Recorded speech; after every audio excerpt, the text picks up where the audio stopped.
آج کی ہماری ویڈیو ایک ایسی کار کمپنی کے بارے میں ہے جسے لوگ اس کی لگژری، سپیڈ اور کمفرٹ کی وجہ سے جانتے ہیں، مگر اس کار کمپنی کے فاؤنڈر نے دنیا کی most luxury company Mercedes Benz کی ایس سیریز کو بھی ڈیزائن کیا اور اس دور کے best German automobile engineer کی وولکس ویگن نے پورشے کار بنانے میں کیسے مدد کی۔ اس ویڈیو میں ہم پورشے کار کمپنی اور اس کے فاؤنڈر فرڈینینڈ پورشے کی لائف سٹوری پر بات کرنے جا رہے ہیں۔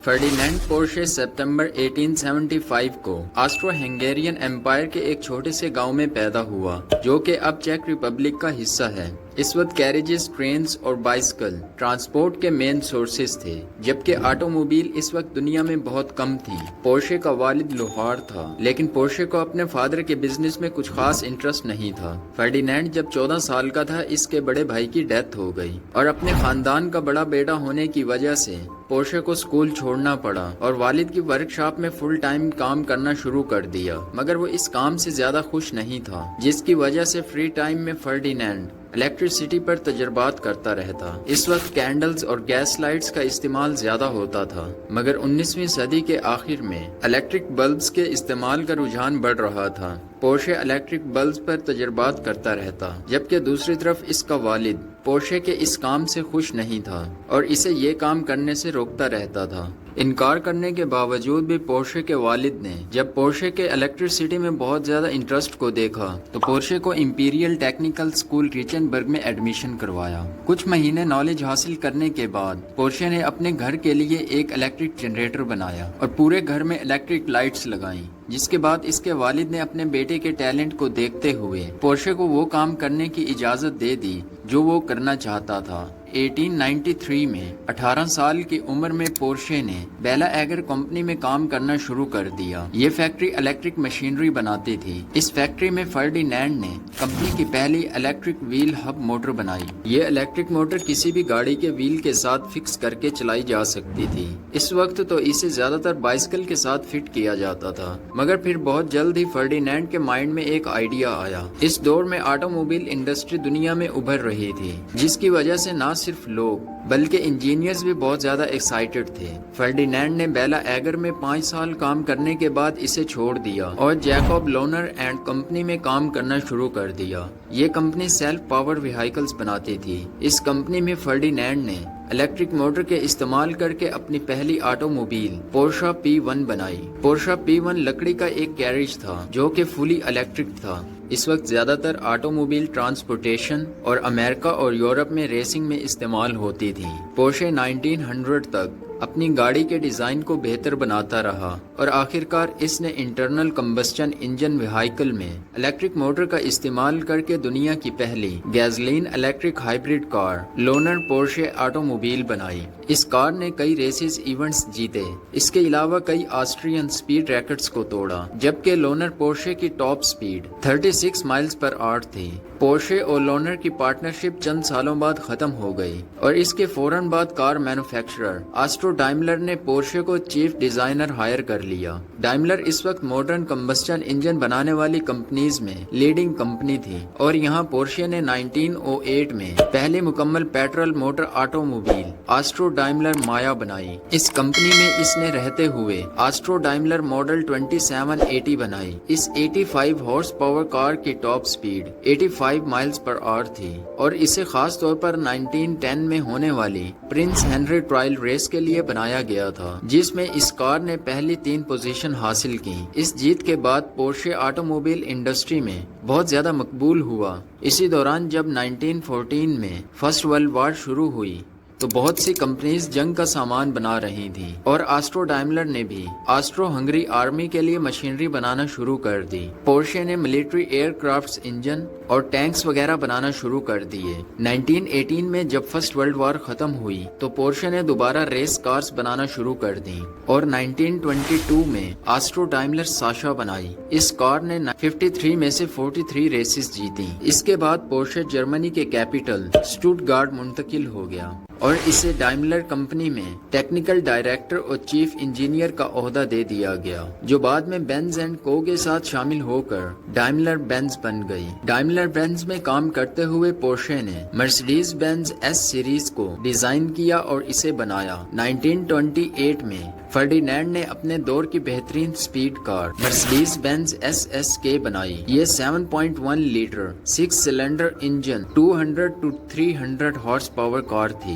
اس کے سب سے سلویسٹ ورژن کی ٹاپ سپیڈ بھی 190 کلومیٹر پر آور تھی اور 300 ہارس پاور انجن کی top speed 235 kilometre per hour تھی۔ مرسڈیز بینز ایس ایس کے نے بہت سی ریسز جیسا کہ 1929 میں ہونے والی 500 مائلز آف ارجنٹینا ریس، 1929 اور 1930 میں کارڈوبا گرینڈ پری ریس، 1930 میں ہونے والی آئرش گرینڈ پری اور 1931 میں ہونے والی مائل میگلیا ریس جیتی۔ اس وقت یہ کار دنیا کی فاسٹسٹ کار تھی۔ پورشے نے ایس ایس کے کا سلیکر ورژن ٹروسی روڈسٹر بھی بنایا، جس کے بعد پورشے اپنے دور کے ایک بہترین ڈیزائنر کے طور پر جانا جانے لگا۔ ٹروسی روڈسٹر کے ریلیز ہونے کے بعد پورشا اور مرسڈیز بینز بورڈ کے درمیان تعلقات خراب ہونے کی وجہ سے پورشا نے اس کمپنی کو چھوڑ دیا اور ایک کار مینوفیکچرر کے ساتھ کام کرنا شروع کر دیا، لیکن بدقسمتی سے گریٹ ڈپریشن کی وجہ سے یہ کمپنی بند ہو گئی۔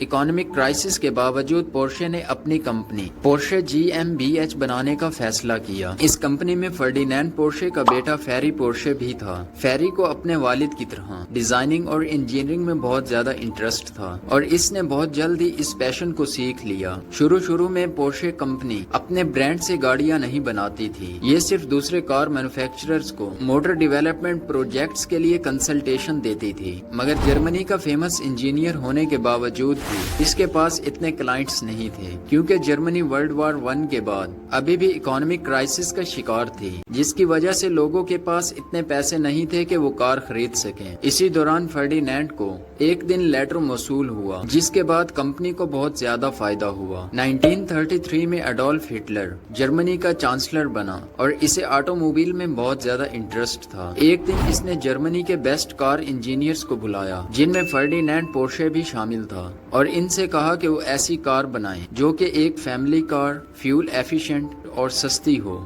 اتنی سستی کہ جس کی قیمت 990 رائک مارکس ہو، جسے بہت سے انجینئرز نے ناممکن قرار دیا، مگر وولکس ووگن نے ایسی کار بنانے کی حامی بھر لی اور پورشے نے اس کار کو ڈیزائن کر کے کانٹریکٹ حاصل کیا، جس کی وجہ سے ہٹلر اور پورشے کے درمیان غیر معمولی مگر اچھے تعلقات ہو گئے، کیونکہ ہٹلر کو ایک ایسے شخص کی ضرورت تھی جو اس کے مطلب کی کار بنائے، اور دوسری طرف پورشے کو اپنی کمپنی کے لیے پولیٹیکل سپورٹ کی ضرورت تھی۔ 1934 میں پورشے اور اس کی ٹیم نے انسانی تاریخ کی ایک بہترین کار وولکس ویگن بیٹل بنائی۔ اس کا باڈی ڈیزائن بیٹل کی شکل کا تھا، جو کہ ایک 2 ڈور کار تھی، اور یہ فیول ایفیشینٹ بھی ثابت ہوئی، جس کی فیول ایوریج 31.4 مائل پر گیلن تھی۔ وولکس ویگن بیٹل کی کامیابی کے بعد 300,000 وولکس ویگن بیٹلز کے آرڈر ملے۔ یہ پورشے کی بہت بڑی کامیابی تھی، مگر جیسے ہی وولکس ویگن فیکٹری میں ان آرڈرز کی تیاری جاری تھی، اسی دوران سیکنڈ ورلڈ وار شروع ہو گئی۔ ہٹلر کے ساتھ پورشے کے اچھے تعلقات ہونے کی وجہ سے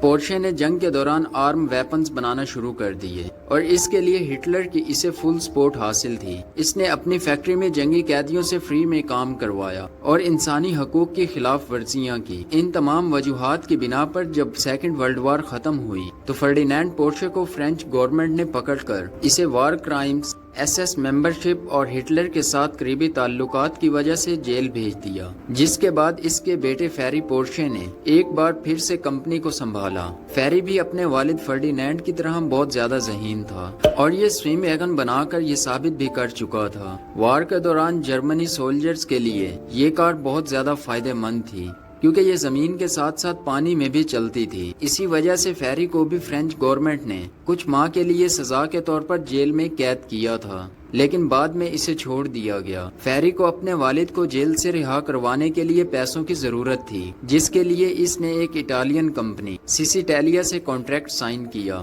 اور سیسیٹیلیا 360 کار بنائی، جو کہ اس وقت کی جدید ریس کار تھی۔ سیسیٹیلیا 360 نے کئی گرینڈ پری ریسز میں حصہ بھی لیا، مگر جب کار کمپٹیشن کے رولز تبدیل ہوئے تو یہ کار حصہ نہ لے سکی۔ فیری نے کانٹریکٹ سے حاصل ہونے والے پیسوں سے اپنے والد فرڈینینڈ پورشے کو 22 مہینوں کے بعد جیل سے رہا کروایا۔ فرینچ جیل میں قید کے دوران فرڈینینڈ کی صحت بہت زیادہ خراب ہو چکی تھی اور وہ رہا ہونے کے بعد کبھی آٹو موبائل انڈسٹری میں کام نہ کر سکا، لیکن فیری بھی اپنے والد کی طرح بزنس مائنڈ رکھتا تھا اور اس نے وولکس ویگن کے مینیجنگ ڈائریکٹر سے میٹنگ کی اور ان کے پارٹس اور ڈسٹریبیوشن نیٹ ورک کو استعمال کرنے کی ڈیل کی۔ اس ایگریمنٹ کی اہم بات یہ تھی کہ وولکس ویگن پورشے کو ایکسپیریمنٹس اور ڈیولپمنٹ کے لیے فائنینشیل ریسورسز بھی دے گا۔ اس طرح 1948 میں فیری نے پہلی فیملی نیم کار پورشا 356 بنائی اور فیری پورشے نے اس کے ڈیزائن کو بہتر بنایا اور اس میں کافی زیادہ امپروومنٹس کی، جس کے بعد اسی سال آسٹریا کے شہر انسبروک میں ہونے والی ریس میں پہلی پوزیشن حاصل کی۔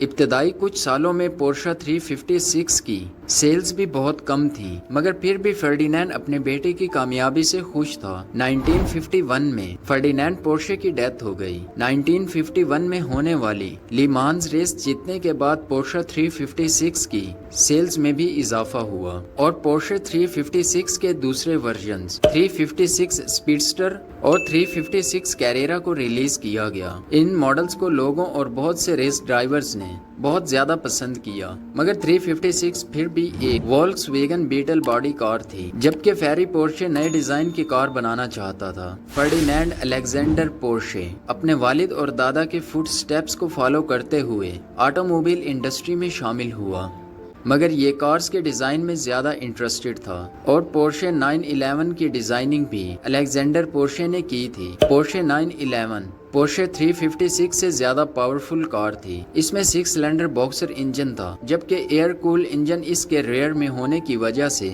اس کا ویٹ بیلنس کافی اچھا تھا۔ اس ماڈل کو ستمبر 1964 میں ریلیز کیا گیا اور اگلے چند سالوں میں یہ بیسٹ سیلنگ وہیکل بن چکی تھی۔ اس کی کامیابی کے بعد پورشے نے دیگر ورژن جن میں 911 کیریرا اور 911 ٹربو شامل ہیں ریلیز کیے، جس کے بعد کمپنی کی سالانہ سیلز 1970s تک 20,000 یونٹس تک جا پہنچی۔ اسی دوران فیری پورشے نے کمپنی سے ریٹائرمنٹ لے لی، مگر اس کے کسی بیٹے نے بھی اس کی پوزیشن نہ لی تو اس نے کمپنی کے شیئرز کو بیچنے کا فیصلہ کیا، جس کی وجہ سے اس کی فیملی کی انوالومنٹ بھی نہ ہونے کے برابر تھی۔ پورشے کمپنی نے مارکیٹ میں اپنی پوزیشن کو برقرار رکھنے کے لیے اچھی سپورٹس کار تو بنائی، مگر یہ کارز بہت زیادہ کامیاب نہیں ہوئیں۔ 1986 میں پورشے کمپنی کی فائنینشیل کرائسس کی وجہ سے پروڈکشن بہت کم ہو چکی تھی، جبکہ 1993 کے آخر تک پورشے نے بہت مشکل سے 14,000 یونٹ سیل کیے تھے، جس کی وجہ سے بینکرپسی کا خدشہ بھی بڑھ چکا تھا۔